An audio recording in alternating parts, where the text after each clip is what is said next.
Welcome everybody, and thanks for taking the time today to attend this webinar titled Enabling Help, which is also the title of the report Enabling Help written by our speaker Joy Mckeith.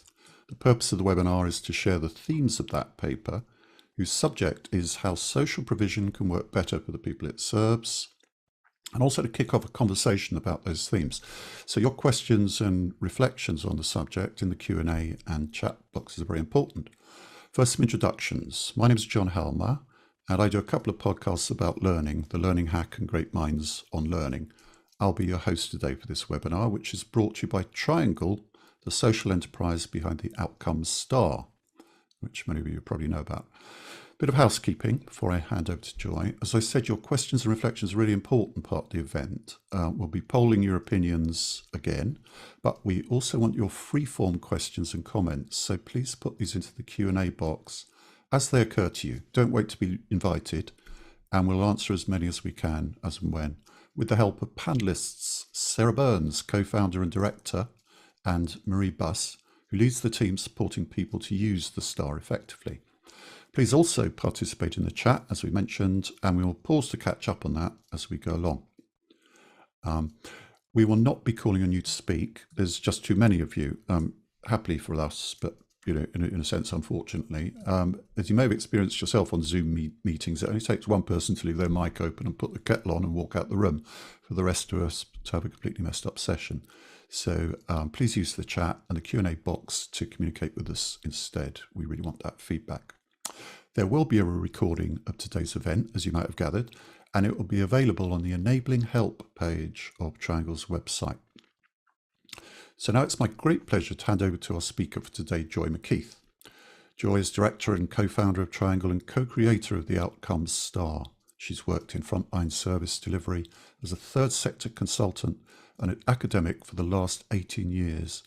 She's been co-leading Triangle in its work creating Outcomes Star and helping people to use them. She's going to give you the background to the ideas in the report, which have their genesis in Triangle's experience of modelling and supporting individual change. Joy, I gather there's been a big response to the report. I'm judging by the number of people there are here today. Yes, that's right. Now, bear with me a second. Yes, the report was published in late September, and we've been really bowled over by the response. We've had people sign up for this webinar from all over the UK and from all over the world, in fact, including Australia, New Zealand, the USA, Kenya and Hong Kong, although I think the people in Australia and New Zealand are possibly going to watch the recording when they realised that it was going to be in the middle of the night for them. And we've got people from a really wide range of sectors as well. So all in all, I think my sense is that there's a real appetite at the moment for new ideas and new ways of doing things.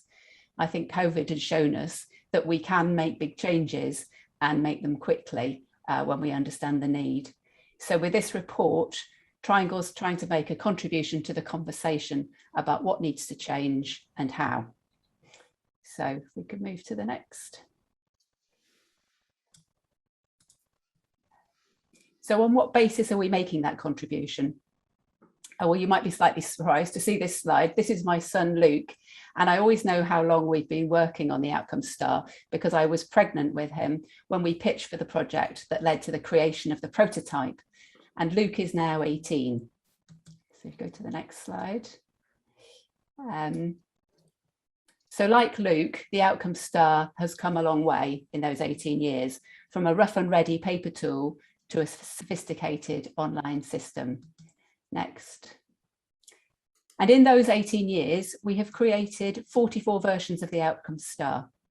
Each one has been tailored to a particular kind of challenge, whether that be mental health issues, unemployment, being a carer, or any of the other issues you can see on this slide.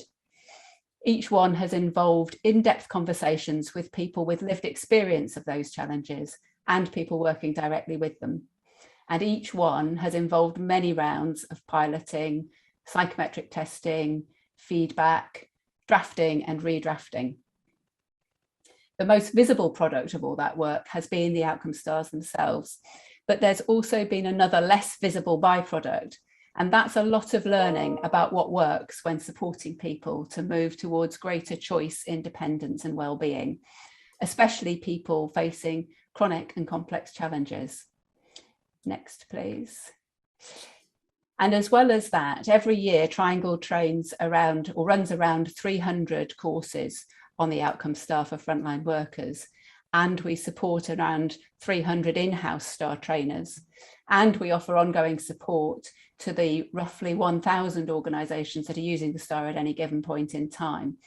So in doing that, we've also learned a lot about what can get in the way of effective help. Next, please. So this talk's going to be in 3 parts. First of all, I want to share with you all the learning about what works. Then in part 2, I'm going to share our experience and analysis about what gets in the way. And then finally in part 3, I'll paint a picture of how things could work better. You won't be surprised to hear me say that I don't have the answer to all the challenges we face in social provision. I'm not an expert in any specific area of provision, but through the Outcome Star, I've had the opportunity to engage in a very wide range of sectors and at all levels of practice, from the front line through management and commissioning to research and policy making. And it's this breadth of experience that I'm drawing on and that has enabled me to pull together some broad themes that I want to share today. So I hope the analysis that I'm going to share gives you a bit of food for thought and that there's something here that you can take back to your own particular working environment. Next, please. So to kick off, what is it that we've learnt about what works? Whether we're talking to people in mental health, employment, homelessness, youth, or other services, there are certain themes which seem to come through again and again. The kind of help that really makes a difference when people are dealing with complex and ongoing challenges is help which enables. So I've drawn out the 6 principles of enabling help. It's help which is, next slide, please. It's help which is relational, so built on trusting, empathic, reliable relationships. Next. Help that's motivational, that builds hope, focuses on strengths and achievements, and develops a sense of personal agency. Next. Help that's developmental, that builds skills and capacities and provides people with opportunities to learn. Next. Help that's flexible, that's tailored to each particular person, their capacity, their preferences, what matters to them. Next. Holistic help that looks at the whole picture and joins the dots, not just the presenting problem. Next. And finally, help that's contextual, that recognises the impact of poverty, discrimination, trauma, and lack of opportunity. This framing is new, but the ideas that I'm sharing here are unlikely to be a surprise.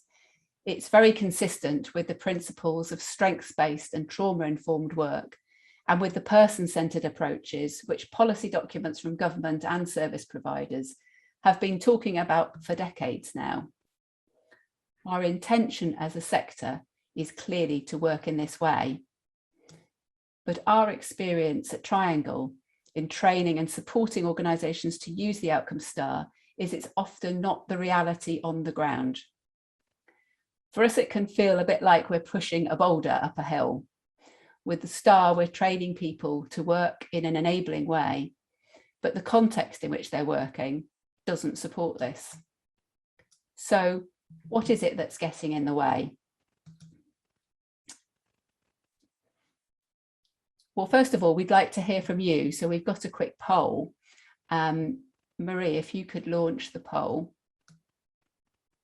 So what you can see in front of you is some of the barriers that we've come across in our work on the Star. So tell us which of these barriers you've experienced. And I'll just pause a moment for you all to click in your answers, and you can click in all of them if you like. It's a multiple options, and yeah, just I can see the results as they're coming in. I'm not sure if the rest of you can. And we're about getting on for halfway, or in other words, half the people. If you're having any trouble seeing that poll, the poll questions, let us know about it in chat, but it should be fairly simple to see, and just click your option and that'll get back to us and we'll get a sense of who is answering what question and how many, and we'll share that with you in a second.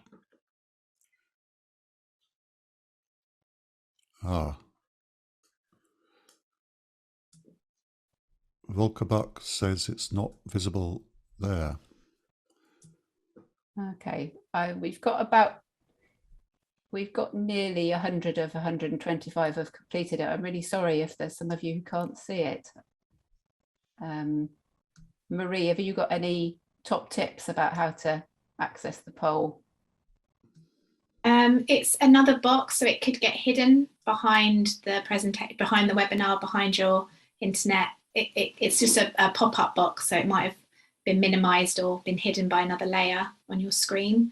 That's a good point. There should be a polls option in the bottom of your screen, and if you click on that, it should pop up. I think most people can see it though, because there's just one comment so far that people can't, and we're nearly 80% complete. Yeah. Yeah. I think the results we can't see yet, says Graham. Hold your horses there. We haven't said it's great that you're champing at the bit to know, but so we all. Yeah. I think we could probably stop it there. I think maybe not everybody. I think that the results are slowing down. We're not getting many more people answering. So yeah, Marie, would you like to stop the poll and share the results? Yeah, you should be able to see your outcomes now, you impatient people. So it's interesting. I've done this poll once before, and then it was senior managers, commissioners and policymakers not understanding the impact of their decisions on the front line, which was the top one, which I think is the second one this time, joint second. And we also have commissioners and funders too focused on the numbers. That's really interesting to see that one, and lack of time, training and support at the front line. So thank you for that. As I say, these are all issues that we have encountered when trying to support people to use the outcome star well in their services. And I guess we're all very aware. Oops, I've got mine coming back. I think we could stop sharing the results of the poll now. Yeah, I think we're all very aware that behind some of these difficulties, cuts to public spending are an absolutely key factor, and that they've really squeezed services and forced them to reduce the time they spend with people and focus on those in very acute need. However, I believe, and what I'm going to be talking about today, is that there are other factors at play as well. And that's what I'm going to move on to in the second part of the talk. But before doing that, I'm just going to pause briefly and ask Sarah to let us know whether there's anything that you think would be helpful to share in the chat or the Q&A. What's coming up in the chat? Well, there's partly people telling each other how to access the poll, but also a request that if you put other in the poll, if you responded to other, could you add what that other is in the chat? There's one which is about environmental factors such as COVID, but not others. So yes, that's one thing. That other was all of the above, but right. Yeah. But also just to encourage people that as you listen to the second part of Joy's presentation, if you have responses, want to share anything that resonates, do just put it in the chat, and we'll do a summary of that at another point later on in the presentation. Okay, so I'm going to move on to part two. So what is getting in the way? What are those other factors that I'm saying are at play that are getting in the way of delivering enabling help? Well, first of all, the bad news. The problem, I think, runs quite deep. We're not looking at some superficial tweaks, a new government programme here, a pot of funding there. These things obviously all have their place, but the problem runs a lot deeper than that. I think it's the ideas, the mental models informing our ways of commissioning and delivering services that are getting in the way. It's as fundamental as that. But now for the good news, we can change our mental models and we can change them in an instant, without funding, without restructuring, without new roles, and without permission from anybody else. Of course, once we've changed the mental models, we'll need to do things differently, and that will involve all sorts of challenges. But the first step, at least, is doable and in our power. I've identified 4 different sets of ideas or paradigms that have in the past or are now shaping how we do social provision. So I'm going to talk you through those now. First of all, at the front line, we've borrowed ideas from medicine. I'm calling this the medical paradigm. In medicine, the person being helped is a patient, and the core assumption is that they're sick or flawed in some way, and that the person helping them has the expertise to diagnose what's wrong and prescribe the treatment that will address the problem. When someone says, these people can't change, rather than looking at what is changing, even if those changes are really small, or when someone talks about lack of compliance, rather than exploring the reasons behind the behaviour, that's the medical paradigm at work. This framing, I would say, is largely historical. It's widely recognised now that the medical model isn't helpful in social provision. But our experience is that the thinking has changed, but the legacy of this approach is still there. That's partly because change just takes time, but it's also because it's difficult for services to implement a different approach when frontline workers have very limited time with people and don't have the training and support needed to work in an enabling way. For example, it's difficult to be relational and developmental when you're only allowed to have 6 sessions with someone. So next, in the management of services, we've leaned heavily on the principles of bureaucracy. The core assumption here is that fairness, accountability, and the management of risk are best served through an impersonal system that provides a standard service delivered in the same way to everyone. I'm calling this the bureaucratic paradigm. When someone enforces a rule in a way that doesn't acknowledge the impact on the person, or feels they must stick to the letter of the rules because they're scared of what will happen if they don't, that's the bureaucratic paradigm at work. There is increasing recognition that fairness is not served by sameness, and that services need to be human and empathic, as well as fair and transparent, and that services need to flex to the person rather than the other way around. But when things go wrong, there's still a tendency to try and eliminate risk by tightening procedures and pinning things down more and more.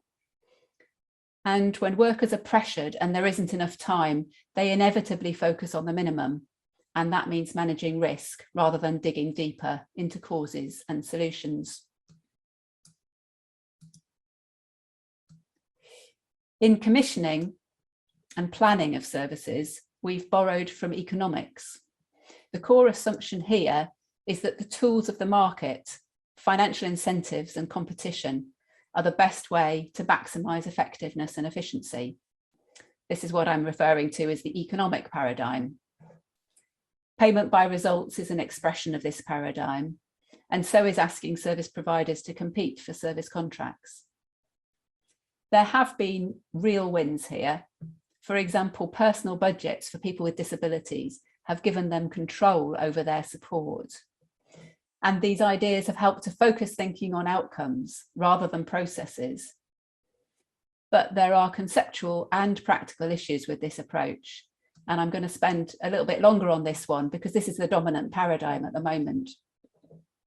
So first of all, the conceptual issues. It assumes that service providers are in control of results, whereas in fact, outcomes are the result of many factors, not all of them in the service provider's control. And it also assumes that positive results can be defined independent of context. But an outcome that's positive in one context can be negative in another. For example, keeping a child out of care can be positive if the home environment has improved, but negative if it hasn't improved. Or finding a permanent tenancy for someone can be positive if they have the skills and resources and support to maintain that tenancy. But if they don't, and they're back on the street 3 months later, then it isn't necessarily positive. It could just contribute to a sense of, it'll never work out for me. So then on to the practical issues. Well, the first and very well documented one is that when service providers are held accountable for targets, they prioritise achieving the target. And sometimes that isn't the thing that's most important or appropriate for the person being helped. Another practical issue that we found is that when service providers have to measure outcomes for reporting, they often don't engage with the potential of outcomes to drive learning and service improvement. And management attention moves away from enabling effective service delivery and onto the whole thing of measuring and reporting. And finally, we found that retendering and switching between providers that's part of this approach is costly in terms of commissioner and service provider time and disrupts collaborative working between different service providers. So all in all, there are a lot of reasons why these ideas can be more of a hindrance than a help.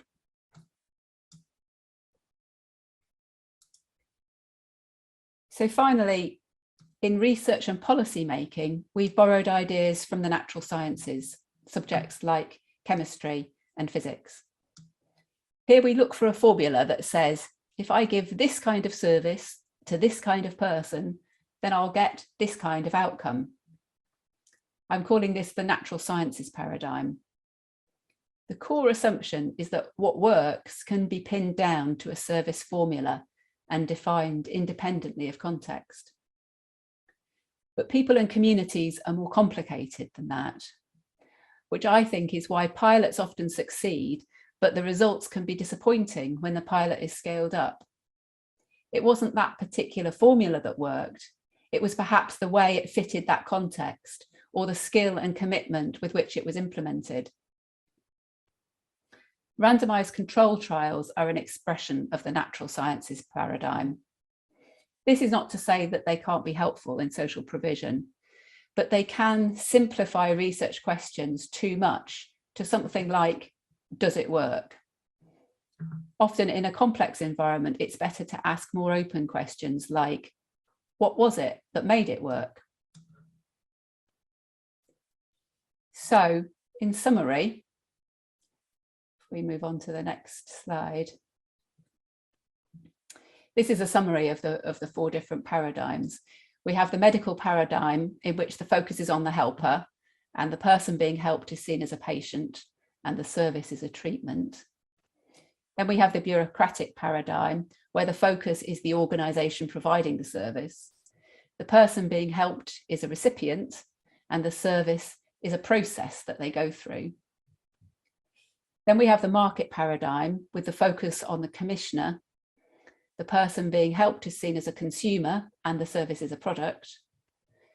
And finally, we have the natural sciences paradigm, which puts the focus on the intervention. The person being helped is a subject and the service is a formula. My core point here is that although these ideas may work well in the fields from which they've been borrowed, the core assumptions on which they're based are flawed when applied to complex human challenges. The motivation behind applying these ideas is good, and they may have value in some circumstances, but they're not a suitable foundation on which to build. And to mix my metaphors, they can steer the service delivery system off course.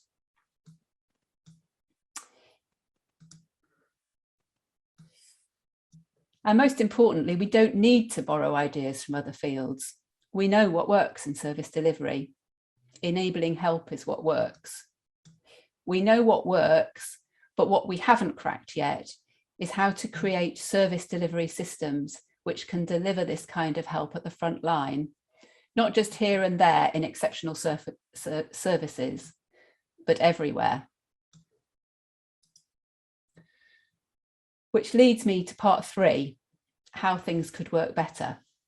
But I'm going to take another pause here and go back to Sarah for just a bit of input on if there's anything in the chat.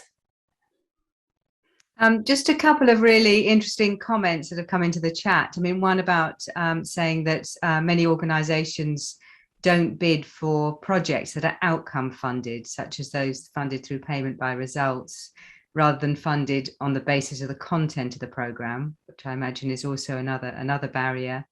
And another comment also coming in, very interesting, which is around service delivery being adapted because of COVID, and then because of the learning of that adaptation, that the model won't go back to pre-COVID delivery models, not specifying whether that's positive or problematic, but interesting to see. Yes. Yeah. One of the things that I think has come through some of the surveys that NPC have done is that that kind of very strict kind of target monitoring, that funders kind of needed to loosen up on that in COVID, because there just wasn't time to kind of put all those things in place and negotiate them.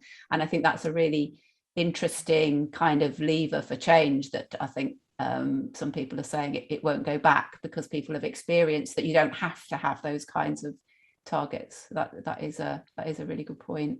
Yeah, though we have also seen, haven't we, at Triangle, with people using the outcome star, that a lot of delivery has moved online or on the phone, and that not going back might be more an issue. And yes, one other final comment just come in, Joy, that Robin says he finds your analysis of those 4 paradigms very useful. Oh, that's good to hear at this stage in the in the proceedings. So yeah, very recognizable, well explained, others agreeing with that, but yes, okay. I'll go hand back to you, Joy. Okay, yeah, great, thank you. We're going to have a longer chunk of time shortly for kind of questions and answers, so but just wanting to kind of tune in to what's going on in the chat live. So yes, so now the third and final part of the talk, how could things work better? So here is my central proposition. Outcomes are achieved through relational, developmental, flexible, holistic work at the front line. They're not delivered by contracts, even if they're outcome focused. They're not delivered by research, and they're not delivered by record keeping and outcome monitoring systems. And sad to say, they're not actually delivered by talks like this either. All these things can help, but only if they support this kind of work at the front line. If they make it more difficult or take attention or resources away from it unnecessarily, then they're part of the problem rather than part of the solution. The service system must serve the front line, not the other way around. The job of everyone in the service delivery system who's not working at the front line is to make enabling help at the front line possible. Their job is enabling help. So what does that look like? An enabling approach to management means focusing on facilitating the delivery of enabling help at the front line. Of course, we do need rules, reporting and procedures, but these shouldn't be the focus. The key task for the manager is to enable staff to take the initiative and solve problems in order to help service users rise to the challenges that they're facing. So the enabling manager asks, what's working with this person? What's getting in the way? They encourage reflective practice. They recognise that part of their role is to nurture staff resilience and capacity, because this translates into a more skilled workforce who are better equipped to enable the outcomes that we all want. So then on to commissioning. An enabling approach to commissioning means focusing on shared values and goals, building a strong collaborative relationship with service providers and supporting collaboration between service providers too. So a relational approach rather than a transactional one. It means holding service providers to account, yes, but it's more productive to hold them to account for learning than it is to hold them to account for achieving a particular target. So the enabling commissioner asks, what sense have you made of this data? What have you learned and what are you doing differently? Rather than, have you achieved the target? The trouble with holding people to account for targets is that it doesn't on its own improve outcomes, whereas learning from measurement points the way for change and improvement.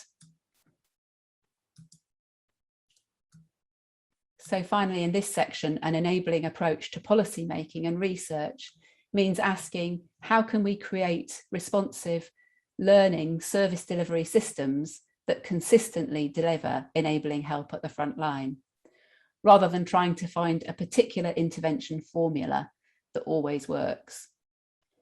Trying to pin down what works in this way is like trying to work out the perfect way to parent a child. It's very hard to identify a particular set of behaviours that always works. Good parents are loving, resilient and flexible.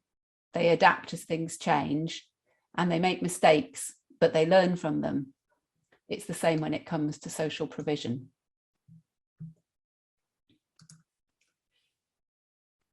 So I don't want to imply that any of this is easy, and there are no magic bullets with this approach. It takes time, vision, and persistence to create an enabling service delivery system. It's more like tending a garden than lighting a firework. It's slow, patient work, but over time, the effort is rewarded. I'm sure that some of you already work in this way or try to, but because it isn't easy to quantify or codify, it can be invisible and taken for granted, or it can be crushed by more conspicuous but shorter term approaches. That's why it's so important to name it, to make it visible and to value it. This way of working offers fewer certainties than some other approaches and demands more of people delivering services. But it's potentially a much more exciting and rewarding context for us all to work in. And more importantly, it has the potential to transform services and lives. So that's the end of the main part of the talk. And I'd like to hand over to John now to feed in some of the questions that have come through. Yep, please put your questions in now. It's your last chance to ask Joy questions about that. Possible things you might want to ask about, you might think about what for you is the most important message you've heard, what else is needed to make this change happen, what gets in the way of enabling help in your organisation. And there's one question that's come in here from Graham, very interesting one. Does enabling help work in any context, or are there situations where it's too challenging or not appropriate? In other words, you had the 4 paradigms. Are you just adding another paradigm here? Or does it work in every situation, or how situational is it? Yes, in a sense, I think I am adding another paradigm. In the report, I refer to it as the human sciences paradigm. So it's sort of saying that the core body of knowledge that we need to be drawing on is the body of knowledge about people, about us, and how we operate. All of the research about human behavior, about human needs, about meeting human needs, about supporting people to achieve goals, that's the body of knowledge. Does it work in any circumstance? Well, I know that that maybe it's easier to apply in some circumstances than others. And I know that in some service contexts where managing risk is a very important part of what's doing, safeguarding children or working with offenders, then the procedures and the risk assessments are really important, and the flexibility that the worker has in terms of providing opportunities to learn, may be constrained.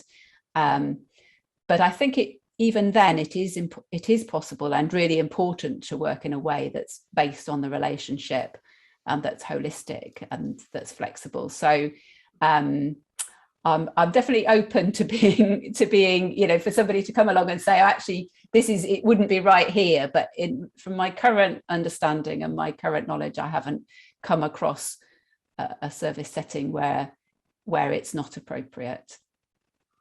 And as I say, it's a set of principles rather than a set of rules. So it's about applying them in the right way.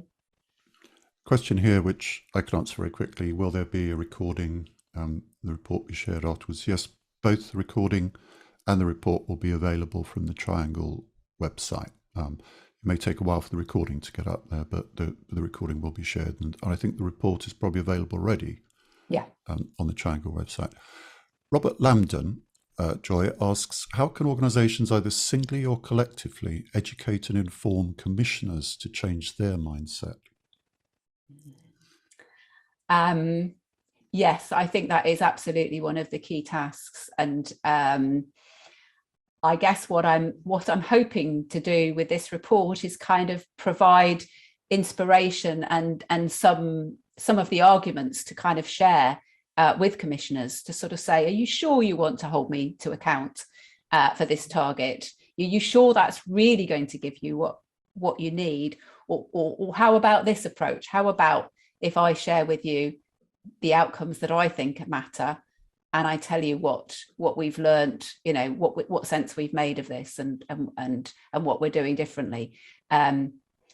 So yes, would quite like to invite others. Maybe I'll invite Marie or Sarah to contribute as well, and I'll also be really interested for people to put comments in the chat in answer to that question, whether people have got experiences to share of persuading commissioners to work in a different way.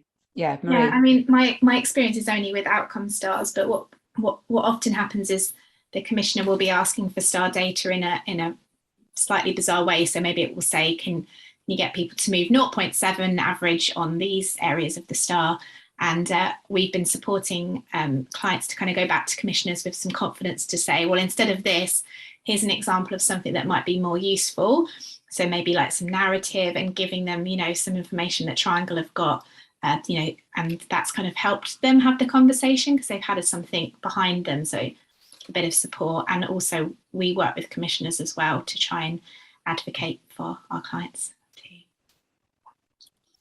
There are other resources as well, because there are other organisations making a similar case, which I'm going to I'll say a bit more about right at the end, but I'm going to put up a few resources at the end, as well as the Enabling Help report. Sarah, did you want to add anything? You're muted. Can I add a few things that are coming out of the chat? Is that okay? Oh yeah, please. Yeah, because I think this one will also sort of going back away when we asked people to talk, respond to what other meant in that initial survey. There's a couple of comments here, one about commissioner attitudes being particularly problematic with minority groups and hard when dealing with migrant groups, and another in terms of when the client groups are diverse, that can be difficult. And also, but there's also later on some questions around short-term projects, and is that, you know, is short-term funding a barrier to enabling help, and other people coming in on that. You know, somebody saying here that their experience is that short-term annual funding is a barrier to service development, as staff development and training has to run alongside service development, and this often takes more than a 12-month funded period. And another one is around, do the panel feel that organizational culture is a major factor in this type of change?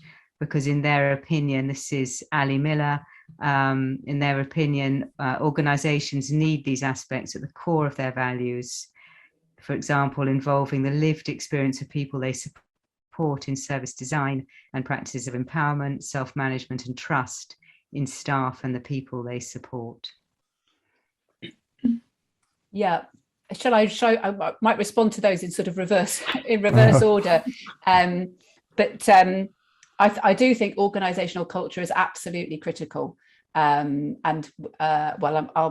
hand back to Marie shortly to say more about that, because I know we find that a lot with organisations implementing the STAR. I think it can be really hard for organisations when they're trying to change their culture if they're being impacted by a wider service delivery system that doesn't work in that way. So I think there is a lot that service providers can do to change their culture, but I think they also need others to change in their environment as well. Marie, did you want to add anything on that one? No, just to agree that often when people come to us, they are wanting to enable, they want to be relational and flexible, and they have really good core values, and they want to use the STAR well. But a lot of the time they'll say, oh, we've got a new manager or a new CEO and it's not just that they're implementing the STAR at that point. It's like quite a big kind of new strategy and a new way of working. And so it's often part of a core mission that they're trying to do, and the STAR is just a part of that to help it move along. Yeah, I think we do find that the STAR can be a helpful tool in that culture change process, but obviously it's much bigger than simply the STAR. It needs that kind of persistence and vision and leadership. There's in fact Sarah. there's one of the comments here about, I think there's a real role for the outcome STAR in assisted decision making. But also a very interesting comment here from Volker Buck about who's saying we commission and we work in a relationship-based commissioning setup. What I find is that providers like to hang on to KPIs as it gives them more security of doing the right thing. So that's also a challenge to providers to move towards enabling. So even where commissioners are doing that, doesn't necessarily mean that it's automatically happening.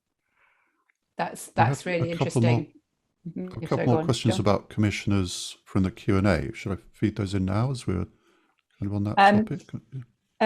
Yes, I'm aware there were a couple of other comments that I hadn't sort of responded to, but one about it being particularly difficult when there are diverse client groups to kind of, and which I just say, absolutely recognize that and understand that in a complex situation, pinning everything down to a few targets doesn't become very meaningful. So I suppose I just wanted to acknowledge that comment. And then there was the comments about short-term funding being a barrier to enabling help, which I absolutely think as well. Yeah, that's part of the wrong direction that we're going in, that I think sometimes that the market paradigm can also push us towards, is sort of that cheaper, shorter, but it doesn't necessarily add up to cheaper in the end.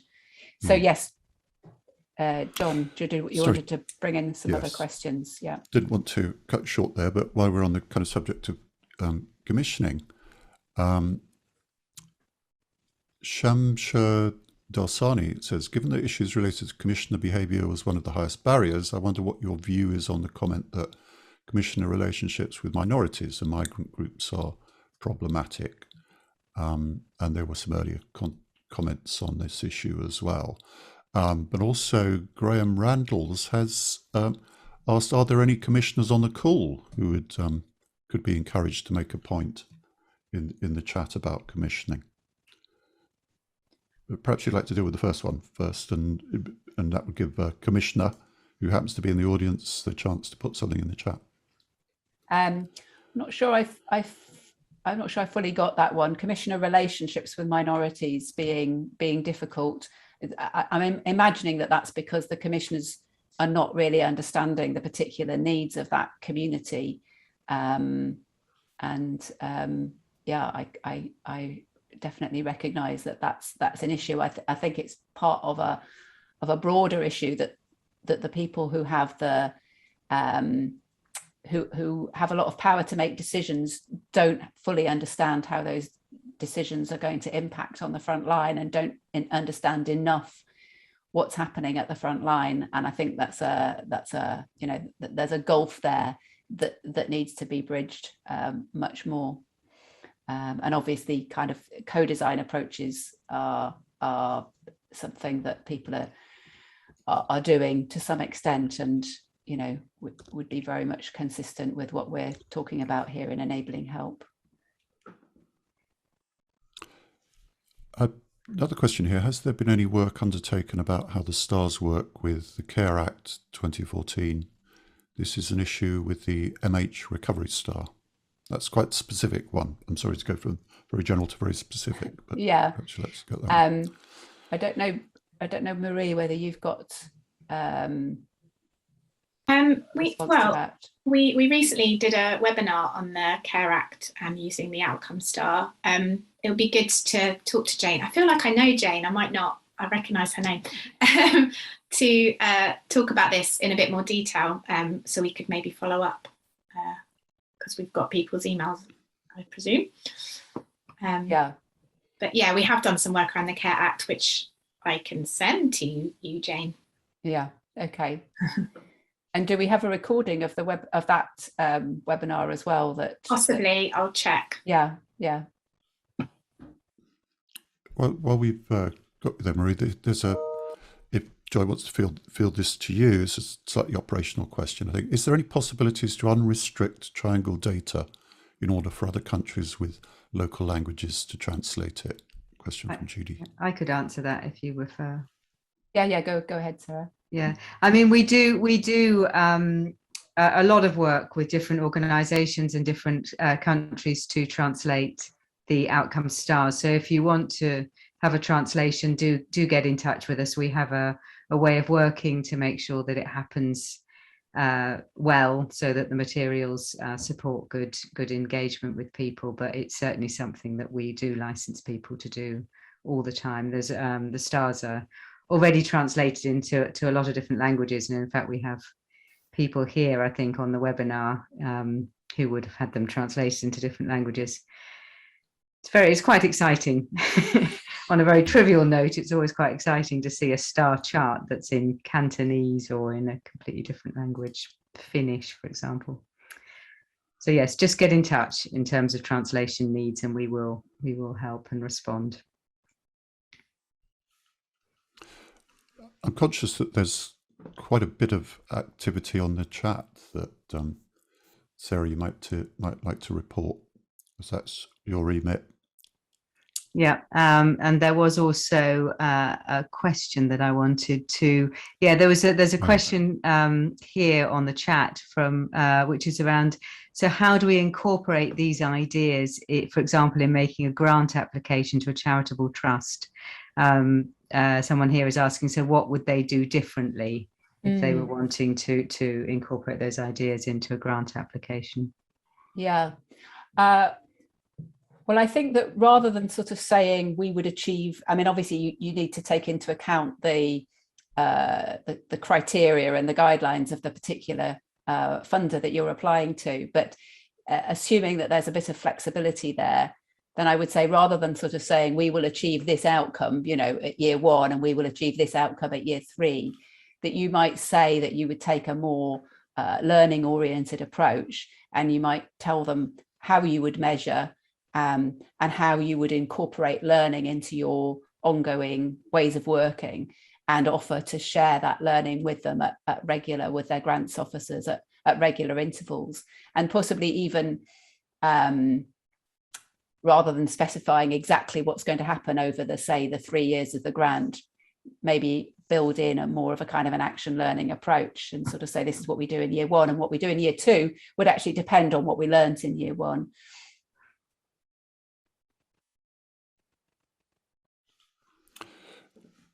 Lovely. I have a question here. I'm not quite sure whether Sarah answered it or not, but it's been in the chat and questions as well, so I'll do it anyway. From Volker Book, other than the distanced travel tool, how else do we evidence behaviour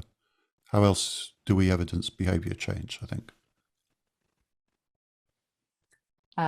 Well, you're talking to 3 people here who know an awful lot about evidencing behaviour change using the outcome star. So obviously that's our area of expertise.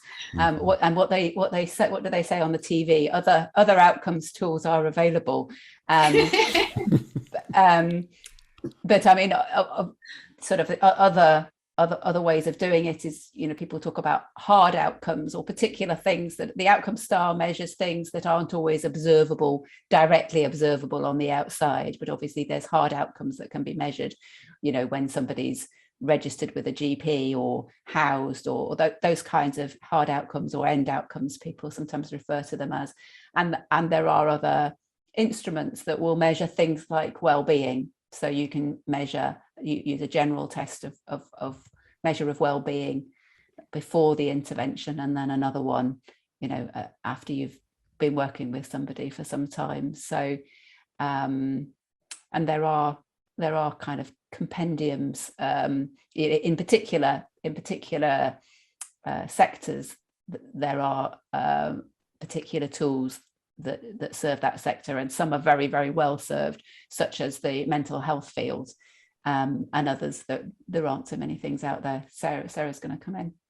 Yeah, there's just a couple also of suggestions coming up in the chat in response to that as well, around, you can also do qualitative interviews and get people to and narratives, getting people to talk through their story. It's more obviously a more labor intensive way of getting that information.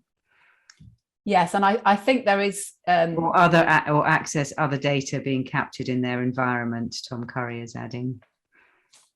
And yes. Emily saying the combination of qualitative and quantitative data to build a story and picture, which I think, yes, comes back to that. And we often encourage that even when people are using the outcome star, that when they're presenting that data, it really helps to weave it in with with narratives from individuals that they've supported, because that really sort of brings it to life. Even if you're saying, this is what it shows across a whole service or a whole cohort, then to sort of give some examples of that, or illustrate, numbers with actual live experiences of people, then that's really helpful.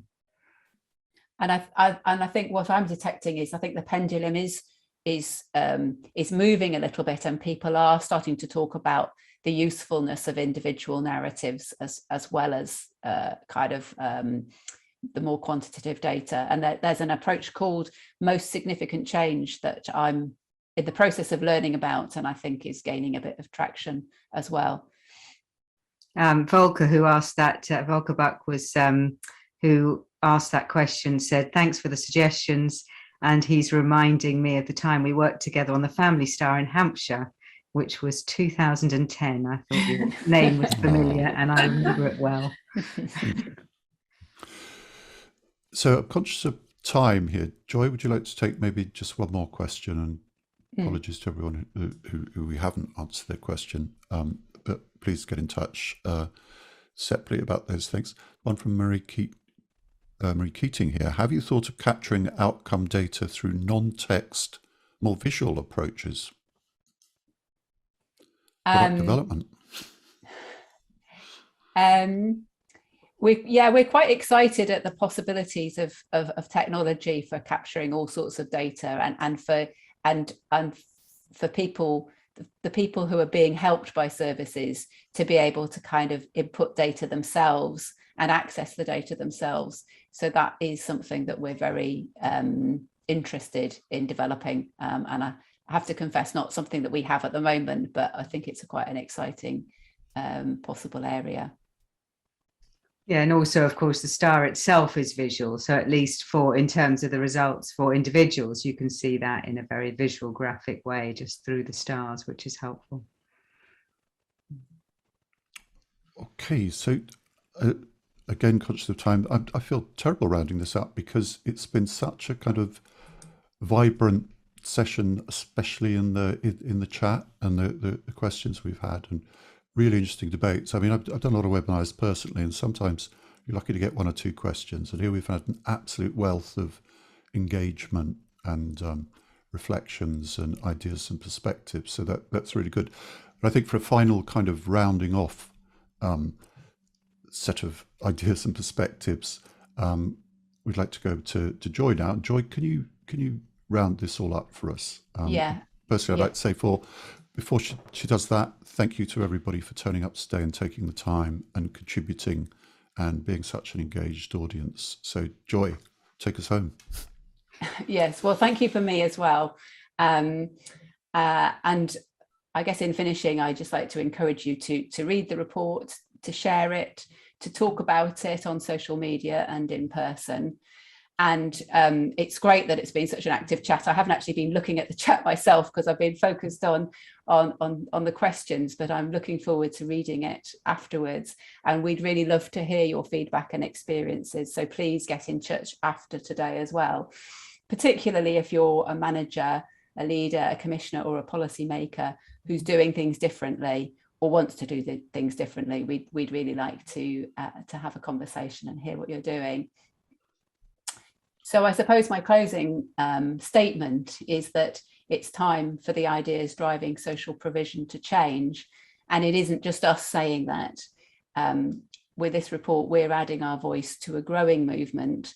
And what you have on this slide is just some of the other organisations and authors who are making a similar kind of case.